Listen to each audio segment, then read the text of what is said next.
వంటల పోటీ గురించి తెలుసుకున్న కాంచన కార్తీక్ దీపాలను నిలదీస్తుంది. ఆ దక్షిణామూర్తితో పోటీ పడుతున్నారని తెలుసు, మాలిని వచ్చిందని తెలుసు, నువ్వు మీ ఆవిడ చెప్పకపోయినా నాకు తెలుస్తూనే ఉన్నాయి అని అంటుంది కాంచన. ఇందులో బావ తప్పు లేదు, నేనే చెప్పొద్దన్నాను అని అంటుంది దీప. అంటావే అంటావు, అసలు మాలిని గురించి నీకేం తెలుసు? పేరే చెప్తుంది తనేంటో. మాలినిలో మా అంటే మ్యానిపులేటర్, తన స్వార్థం కోసం ఎంతకైనా తెగిస్తుంది.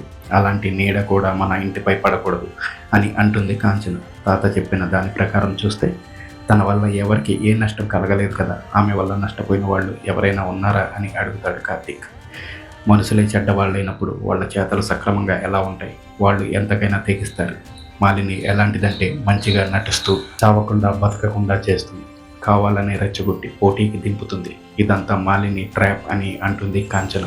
దాంతో కార్తీక్, గతాన్ని తలుచుకొని ఆవేశపడతావు అని నీకు నిజం చెప్పలేదమ్మా, కానీ నీ మాటలు చూస్తుంటే ఆ మాలిని వల్ల మన కుటుంబానికి తీరని నష్టం ఏదో జరిగిందని అనిపిస్తుంది. ఏం చేశారు అని అడుగుతాడు.